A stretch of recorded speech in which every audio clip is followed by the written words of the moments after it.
Good evening, everybody, and welcome.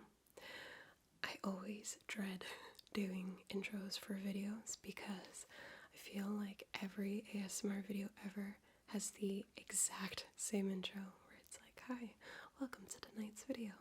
I hope you're doing well. Today we are going to be doing ... and I just feel like it's very repetitive. So I cringe having to do these and I hate them. But as Joey from Friends would say, how you doing?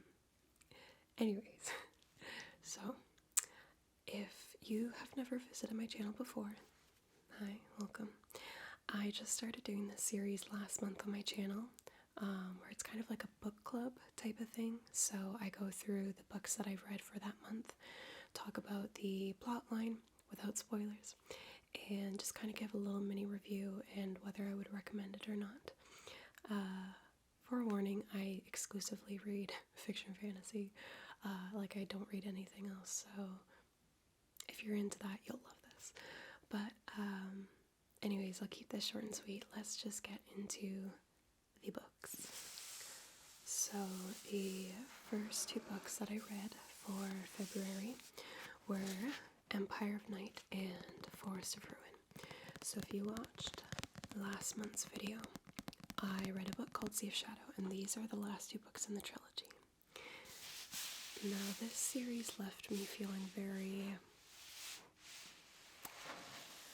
unsettled, just because I was very conflicted, and I'll explain why. I didn't love, if you watch the video, I didn't love Sea of Shadows as far as the writing style. I liked the characters, and I thought it was a good setup for the plot, which is why I continued to read it. And Empire of Night, which was the second book, was definitely my favorite out of all three. I felt that the plot line was at its best. The characters, especially in the second one, the third, really came out, and just if there is one thing I could give like a gold star to in this series, it would be the characters. They just fly off the page with vibrant colors, and you love them, and they feel so real. So if you are someone who reads books specifically to fall in love with characters, this was a good series to do that for. So I really liked Empire of Night. Forest of Ruin.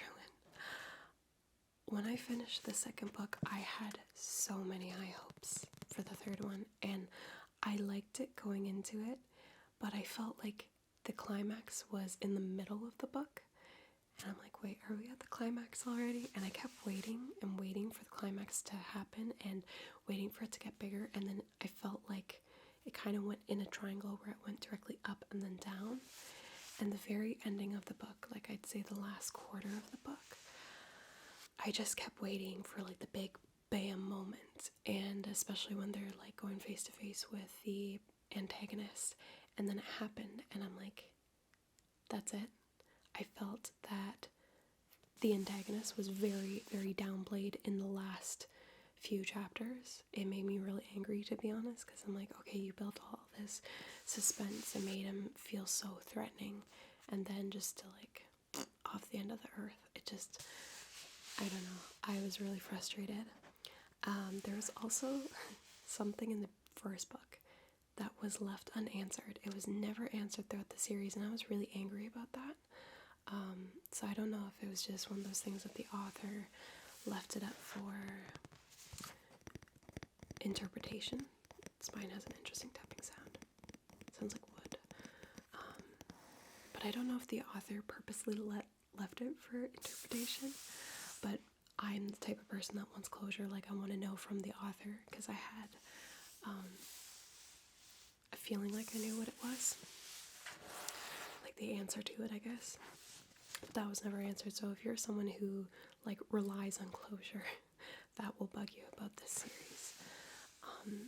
So yeah, I will say it's probably one of the most disappointing endings to a book or series I've ever read in my life, and I've read a lot of books.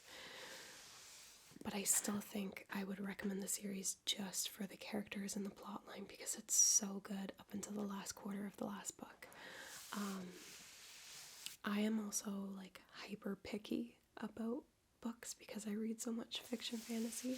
So if you have lower standards than me, which you probably do, you'll be fine with the ending, but it just made me laugh because sometimes on the back of books, I need to sneeze, don't sneeze, they'll have like different credited people give like a mini review, and this one person put, so in this one, Armstrong provides a satisfying series ending for fans, and I'm like, there was nothing satisfying about that ending. It was frustrating. It made me angry. So yeah, I still did really like this. I would recommend it, just the ending was really disappointing. So those were the first 2 books that I read. So the last 2 books that I read for February were these. So this is a series called 3 Dark Crowns, and I will read the back of the book so you guys know what it's about. In every generation, on the island of Fenburn, a set of triplets is born. 3 queens, all equal heirs to the crown, and each possessor of a coveted magic. Mirabella is an elemental, able to spark hungry flames or vicious storms at the snap of her fingers. Catherine is a poisoner, one who can ingest the deadliest poisons without so much as a stomachache. Arsenal, a naturalist, is said to have the ability to bloom the reddest rose and control the fiercest of lions. But becoming the queen crowned isn't solely a matter of royal birth. Each sister has to fight for it. And it's not just a game of win or lose, it's life or death. The night the sisters turn 16, the battle begins. The last queen standing gets the crown. So obviously this is the very first book, and I believe there are 4. I'm in the middle of reading the 3rd book at the moment. I will say the first book is slow, but it's worth a read, and it's worth continuing the series because the 2nd book so far was my favorite, even though I've only read 2.5 of the series. But it definitely is a little tedious to read at the beginning of this one, but it really picks up around like the last third of the book, and you're like, ooh, I gotta keep reading this. It's very dark, which I love. I love dark fantasy. It's just, I find it more interesting, and it's fresh, and usually not as predictable. And one thing I really liked about the way the author wrote this book was that I felt like there were so many little twists and turns that kept happening every chapter, every few chapters, where it just made the plot line thicken and more detailed and complicated in depth, and it just wasn't like this for the plot line. It wasn't just this straight line of you have to go from point A to B. It's just there were so many ups and downs that it really kept you on your toes, and I really liked that. I really enjoyed the up-down component of the plotline, I guess.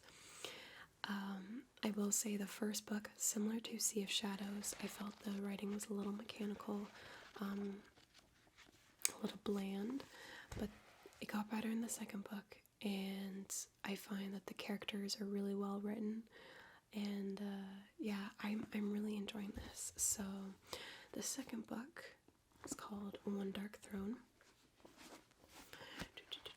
Also, the covers of these books are that kind of like matte material. If you use makeup, you'll understand what I'm saying when you have like NARS packaging, where if you get your finger on it, it gets really dirty. But I do really like the cover art for all the books. They're really pretty. I like the tapping sound on it.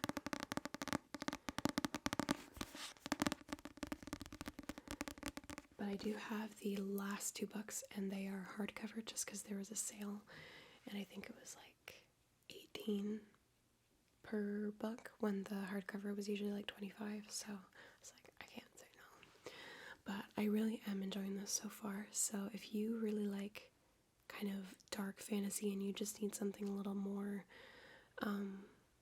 just fresh, something a little bit different that's not so predictable and so like just general, I guess, this series is really good. I will likely be putting the last 2 books in my next book club video for March. and I want to read the prequel because I think it's called Queens of Fenburn, which is I want to say it's like 500 years before the plot line with Arsenal, Mirabella, and Catherine. And all the queens have a very different personality, which I like. They contrast each other and complement each other, and the tension throughout the book is just so good. I will say in the last book, and I don't want to, or not the last book, but the second book, I don't want to spoil it, but there was, I don't want to say it, but at the very end of this book, there was something that happened to a character that I felt was very quick and kind of downplayed, and I felt kind of like, wait, did that really just happen? And I had to reread it, and I'm like, what? They did not do that. So I wasn't impressed with how they handled that, and if you read it, you'll know what I'm getting at. I just don't want to spoil it, but either way, I really recommend this, and I probably would recommend this over Sea of Shadows, depending what you read books for. If you read it mainly for a plotline, if you read it for characters, Sea of Shadows. So we are coming to the end of this video. I feel like I've been talking very sporadically and hyper. I feel like I've just gotten a second wind of energy. I think it's like 11 o'clock at night, which is early for me filming, because I usually film at like 2 a.m. in the morning. Anyways, since this is like a book club video, I thought I would throw this in just for the sounds. But my fiance picked this up for me the other day because I saw it in Kohl's, not Kohls, which is in the States, but Coles, the bookstore in, I don't know if it's just Canada, but it's part of like the Indigo franchise. If you're American, let me know if you guys have Kohl's, because I don't know. Anyways, we were in the bookstore like a month or so ago, and I saw these. And these are pretty much like book sleeves. So if you have especially like a paperback and you're putting in a bag, you know, it's probably happened to you if you read that sometimes like the pages or the cover will get flipped up if it like presses against something in your bag. So this way you can just pop your, you know, paperback in here, and then it has a little clasp, if I can get it, and then it just stays nice and tight and secured in here when you're putting it in a separate bag. And I think it was like 25 or 30 bucks or something, and I'm really stingy with spending money. I hate spending money. I try and save it as much as possible, and I get really anxious spending money.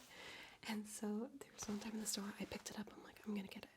And then I put it down, and I kept picking up and putting it down because I was like, I don't need it, but I want it. And I never ended up getting it. But the other day, my fiance, he was like, I got you this. I was really happy, and like, that was really sweet. But it's got this really pretty design on it. It's like a white color, and it has navy blue print on it, and it's a compass with these like trees and mountains as a silhouette. We have some stars and a moon here, and it's just a really pretty design. It's on both sides. So if you are the type of person like me that you usually get paperback because it's cheaper, this is a lifesaver because it really does protect your books. It's nice and soft. It's got a thick like stuffing, I guess, inside, and they're really good quality. So if you're in America, let me know if you have Kohl's. Maybe pick up one of these. They're really handy. So yeah, anyways, that brings us to the end of this video. I hope you found it relaxing or entertaining. I know I'm talking really fast, but I do quite enjoy doing these more like casual ASMR videos where I'm just doing like soft spoken rather than, you know, slower whispering or whatever. Sometimes videos like these are just fun to put on in the morning while you're eating breakfast and just kind of hang out. So whether you got a good recommendation from either of those series, I feel bad because even though I read 4 books, I only read 2 series, whereas last month I had like 3 series. So I'm gonna try and get another like individual standalone book in as well. But anyways, I rambled too much. I hope you guys enjoyed this. Let me know what you're currently reading and another book that you want to read. And I will see you